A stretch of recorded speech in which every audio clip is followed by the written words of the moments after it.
Hello, welcome to Mark Langley's Horsemanship podcast, a podcast helping people to understand their horses better, to provide solutions in a calm, connected way. I'm Jenny Barnes. And I'm Mark Langley. Today's questions, Mark, are kind of to do with feet. I think the answers are all going to be to do with feet. So obviously for people out there who own a horse, interested in horses, you're going to have contact with their feet at some point, not painfully, I hope. But here's some tips that will just help you manage everything that you need to do around their feet. First question comes from Calvin, and he's been doing some groundwork with the halter and lead rope, and he's been experimenting, getting a really soft give through the pole and transitioning to a backup. He's been doing this with his hand really close to the chin, so obviously from the ground. He's finding that his horse is inclined to give him the backup straight off the pressure of the lead rope, but he's noticing still brace in the face, pole and neck. He's wondering, is it possible to do this from the ground? Would it be done better, in fact, from the saddle? And for everyone asking themselves now, what is this got to do with feet? Well, Mark, enlighten us.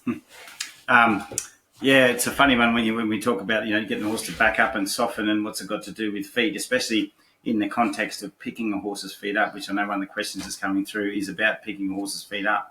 So, but in the order of questions, I thought, well, there's going to be part of the answer in this question that's going to be for the next question. So basically, once upon a time when I used to back horses up, I used to get them to soften in the pole and jaw, soften in the neck, and then back up.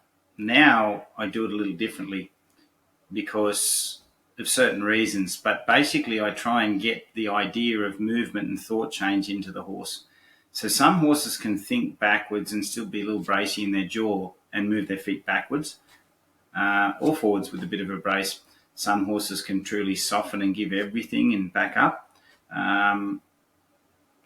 Some horses can bend their head, be very soft in the head and neck and have sticky feet and just kind of hide away and not really think backwards and walk backwards properly. So with your horse, Calvin, I would tend to get your horse to back up, and I would do it on the ground first. I would get all the brace out on the ground. So what we're looking for, and this is where it's going to translate into feet picking up, but what I would look for is the horse just moving backwards first, even if it's just backing up. And what will happen after 3 or 4 meters of backup, you stay in the feel of the lead rope. So you stay with the horse with the feel on its nose until it actually just softens in the jaw and the pole a little bit and bends a little bit whilst it's moving backwards. And then I might let off there, especially if I feel the horse free up a bit further, a bit more in the movement, okay?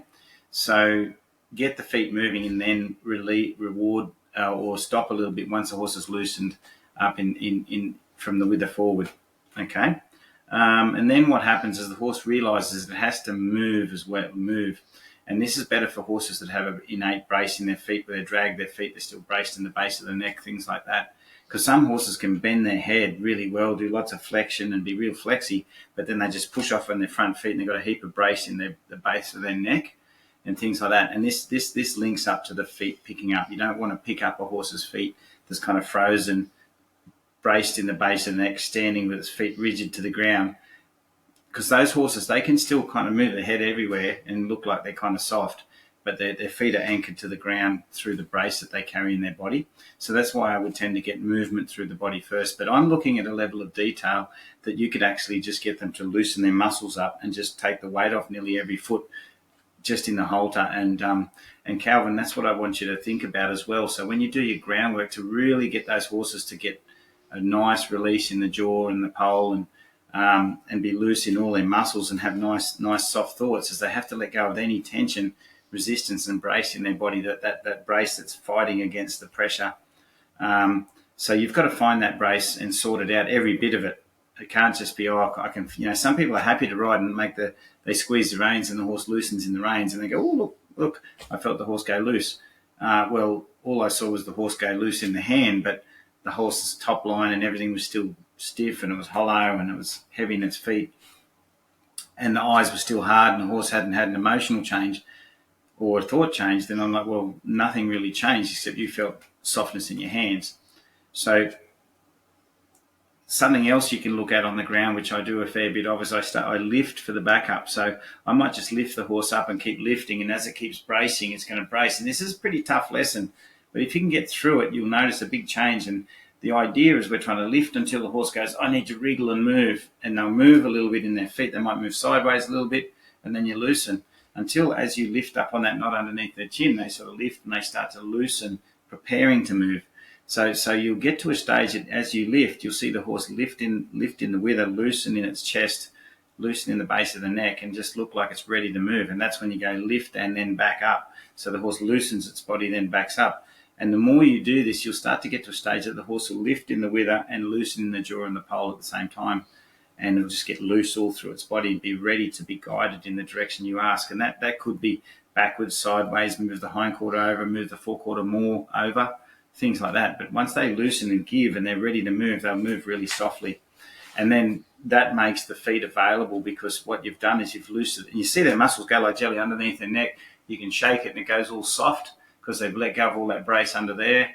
Their chest will get loose, and you'll see even the hindquarter muscles get loose, and they just get all loose, and you see them just get the ability to kind of move and pick up any foot at a time, because there's no tension, there's no leaning on one foot with brace and freeze, so they become really loose and available. And then you get, and what you're really looking for is not just a back up and a forward. You're looking at rock back a bit, rock forward a bit, back up 2 steps, come forward 1 step, and they're just ready to move in any direction. And as I say, very, very available. And from there, that's where I'll go into from there you get all your body control, your hindquarter control, all that sort of stuff, forequarter control. And as I say, do it on the ground till your horse is very good at it. And then when you pick up on the reins, you'll know what to feel for, and you'll expect the same thing. And then the horse will start to find it and be a lot softer. But allowing the horse to move the feet first till it softens in the jaw, I found is better in the long run, because the horses end up free in their body, picking up their feet, and they don't, and then they start to loosen in the jaw after that, so everything becomes more free. Sounds like a bit of a key tip for you there. Okay, next question's from Bashir, and she says it's lovely to fence it again in Adelaide. She's been trying to get her 2.5-year-old mare, funny enough, to loosen her feet. There you go, into picking them up. So she must have been watching some of your videos, I think. But she hasn't been making any progress for months. She just uses a touch on her leg to walk forward. So I circle her until she stops by herself and try again. Pretty much always the same thing. She needs to get to those feet. She's got a trimmer coming next week. Have you got any advice for her? Yeah, so just on the back of Calvin's question, the last piece I was talking about being very loose, that leading forwards, backwards, and lifting until the horse gets really loose and really available is really, really important. So once the horse, so a lot of horses that I meet, just to sort of put it in another perspective, is they've been taught to go out on a circle. So as soon as a person says energy, the horse goes, yes, I'm on a circle. So they're thinking, I'm going forward, I'm going to keep going forward. So as soon as they move their feet, they're ready to go somewhere and keep going. So you don't get that soft, I can move my foot a little bit. It's more like I'm moving my foot to go somewhere. And it's the same with the back up. They move and they back up. So a lot of horses will do a circle around us quite a lot, because sometimes they've been lunged or sent on too many circles and things like that. And a lot of times in training, especially the training that's applied through I move you away from energy, they think energy means move somewhere else, because, someone presents a stick to a horse and the horse has to move its hindquarter over there, and someone says move your shoulders, but they're actually asking the horse to go out and around in a circle. So if they've done too much of that, they think any bit of energy in their feet and movement means I've got to go to somewhere else, and I'm going to go somewhere else away from where the pressure is. Even if you just ask them to pick up a foot, as soon as the feet start to want to move, the thoughts end up going, I've got to go somewhere. So that you've got to take out of their mindset, and you can take that out of the mindset through exactly what I was talking to through with Calvin's question, is forwards, backwards, just across a bit, backwards, forwards, backwards, until you can see your horse get really loose at just going forward a bit, going back a bit, and it's really available and it's interruptible, as in you can interrupt the forward and you don't feel any weight in the lead rope. It just kind of goes, yeah, I can do that, I can do that, I can do that really softly, until you can actually get the horse to walk around you in a full circle, back it off, walk 3 steps back off, walk half a step back off, and there's no difference in the horse's feel depending if it walked a full circle around you or half a step. Okay, so once you've got that availability in the horse, it's kind of with you. So, and also moving is turned into experience. There's just moving. It's not moving to be away. And once that moving to be away is out of its mindset, its emotions are going to be a lot better around you and picking up its feet. So now being and what you're aiming to do, and if you fence at the clinic, you've noticed one thing I work on a lot is the brace in the horse's chest and in the base of the neck where it just locks up in the front and freezes. By addressing that, you get a real loose to lead horse that you can kind of loosen any foot just by twisting the rope a little bit and rocking it a little bit, whether it be just to soften its hindquarter up in a horse float or soften its hindquarter up to pick up a hind foot. So the horse doesn't learn to put all its weight down on any one foot at any one time and it stays equally balanced. So leading is also teaching the horse, as I say, just stay equally balanced on all four feet instead of just kind of plant on the front and rest behind and things like that. So it makes the picking up of the feet a lot easier. So once you've got it working in hand really, really well, then that takes most of the idea that when she moves the feet, she's got to go somewhere. And once that's out of her mind, then you go to the feet. Now I see, because I was wondering where you were going with this. So yes, this is interesting. All right, because you're getting a horse now that's able to feel that it can cope with one foot being in the air, which is also part of the battle. Sometimes they sort of panic. I can't lift that foot. Yeah, there's two types of horses. Like over the years, I've picked up plenty of frozen-footed horses and put shoes on them and stuff like that when I had to train. I used to start a horse and they had to be shod when they left. And there were times that, some horses were hard to shoe because they were bracy and tight in their muscles. And I realised that they were just holding tension and they were frozen there. But if that horse happened to move, they would sidle away and stand over there because they were kind of frozen and braced, and the next movement will mean a movement away from us. And a lot of horses, once they move, because they're still worried about us there and stuff like that, or, like I said before, they've been taught to go and move, then as soon as they move a foot, even when you're picking it up and they've got to rebalance, they go, I've got to go somewhere because I'm moving. So they actually move themselves away from the situation. So that's why you get a horse to move in that situation and never leave, and then the horse just has to rebalance it a little bit while its foot's up, not have to, I've got to move my feet, I better go. So that rebalancing is so important in the lead rope, the backing and education. And once you've got that established, then you've got a way of loosening a foot up and still having a horse going, I'm just loosening a foot up, but I don't have to go anywhere. But just to make life easier, what you can do, if your horse has got in the habit of doing this will be a quicker way to get your horse to loosen an individual foot, is you put so you have a fairly long lead rope on your horse, you have the lead rope connected to the halter, and then you put that other half just around the underneath the fetlock of your horse, and then you just don't loop it, just have a fold in it, and just start to rock your horse backwards and forwards and just carry the rope around its fetlock. Just get it to take a few steps forward, a few steps backward, and just fiddle the rope a little just so the horse can feel the rope on it, and just get it to move a little bit forward and backwards. And if it can hold that, if it can understand that there's some feel on its foot and not get flinchy and not walk away, then you can start to just take the lead rope pressure off the horse and just put the feel around its fetlock on it till it can soften each foot. And you can go around all 4 feet and get it to soften each foot with the lead rope. By doing it with the lead rope, you can stand up and still be close to your horse's knot, the knot that's on the halter, to say, if it gets tight at any point, you can grab the knot on the halter and say, rock your feet loose backwards and forwards, because you get that really nice control over the forwards and backwards. And then when they get loose again and they feel like they're not planting on that side, then you put a little feel on that foot rope and say, loosen that foot. And you just get them to loosen it. And eventually you can teach them to lead with the foot if you wanted to. But having that lead rope there makes you, and then once your horse understands, I can loosen the foot and I can stand still. If I move a bit, I don't have to move anywhere. I just got to move a little bit to rebalance, whatever the occasion may be. It's with you there. Then you might start to go down and start to loosen the foot with your hand and then pick their feet up. And that usually is the best way to get that. I've got to move every time I feel pressure on my foot. out of the way, and then you pick up. You just get to loosen all 4 feet. Don't get them to come off the ground. Just get them to loosen them and just cock their foot a little bit.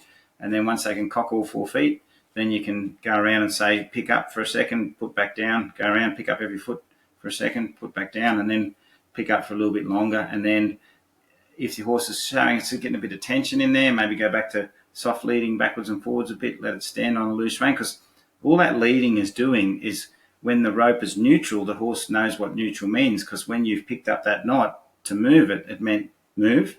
And then when the rope goes quiet, the horse understands that quiet rope means stand.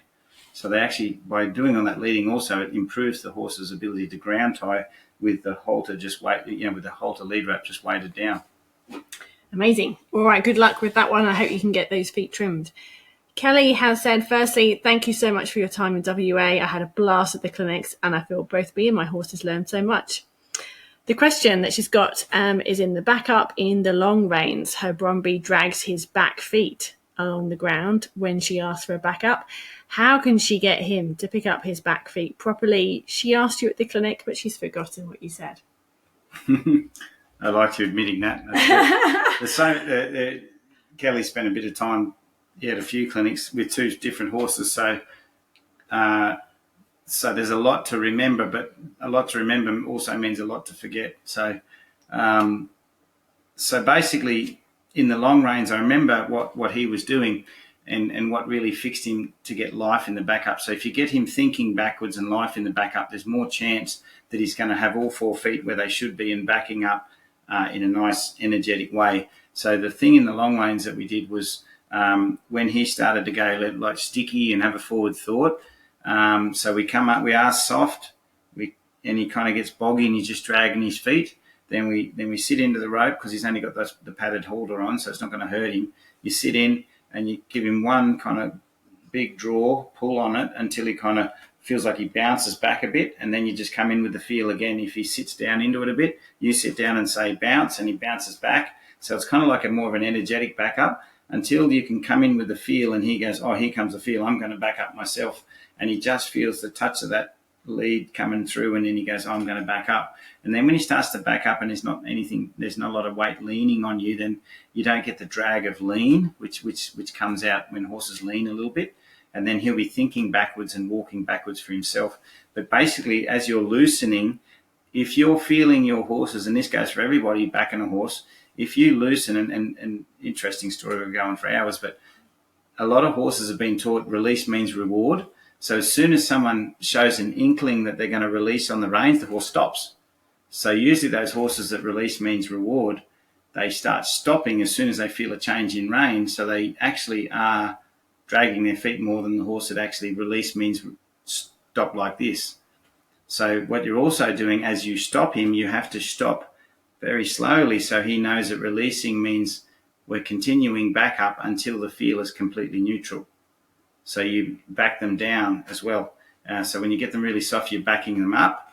And then when he leans, you get in till he backs a little faster. Then you come in again softly until he feels like he's backing himself and he's staying with the feel.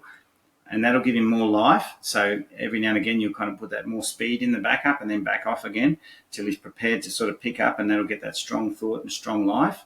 And then also when you slow him down, make sure he slows down with energy into a stop, not back up, thank you, and drop. Because a lot of horses that have been backed up and then rewarded, it's like they back up and then they just stop. So their feet stop as soon as the rein changes, and that's a dangerous thing for your performance later on. So the other thing which we didn't talk about, but you've seen me, which we didn't do at the clinic, but teach them in hand just to back over and walk over different little obstacles, different heights and things like that.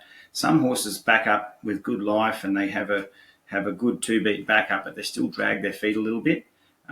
So 2 things that also help that. If you've done all that and he still drags his feet, get him to sort of walk cautiously over poles of different sizes and different things and in different sort of orders. Forwards and backwards. Forwards and backwards, yeah. So he goes, oh, I've got to pick that foot up, and I've got to pick that foot up, and I've got to pick this foot up to get over these things. So it gets him out of that rut of just going, I can just drag my feet everywhere, backing up in uneven terrain. It makes him pick up and be more cautious of where they place their feet and gets him in a habit of picking up. The other thing also is working out how much life he's got when he starts the back up. So sometimes I get a horse very still, and that's where I put the flag above their head, give it a little shake, and they go, oh, I've got to wait, I'm awake, and I lift up the knot, and they start to loosen in their body and go, I've got a lot of energy. And then you say, now slow back up with a fair bit of energy. And that's another one to get them start picking up in the knees. But once they release in the brace in the base of the neck, and their front feet come back where they should be, and they've got the right amount of life, and they're thinking backwards, it's usually more chance that they're going to pick up in the knees more and pick up, and even in the hocks they're going to pick up, and with their hips they're going to back up a lot better. Great. So what I noticed with all of these questions, Mark, we've been talking about the feet, we've been talking about backing up, but all of them come back down to leading, which is just so often the case. So if you're interested in what Mark's talking about with really perfecting the leading, but also the connection between you and the horse, and them understanding that feel that you're using through that rope or through the rein, it translates to the rein, and understanding how you can really get their attention and their thoughts so that they understand everything that you're doing, then of course check on the online subscription, because there's a ton of videos where Mark's really delves into this topic, which is the root of so many areas that you can really improve your horsemanship through. Thank you very much, Mark. That was a great Q&A, and we'll talk to you again soon. Thanks, Jamie. Thanks, everybody. Just imagine how much you could learn from Mark and his unique perception. He's been developing training that turns many of the standard horsemanship approaches on their heads for decades, and to great benefit for all. Online training videos available now, marklangley.com.au.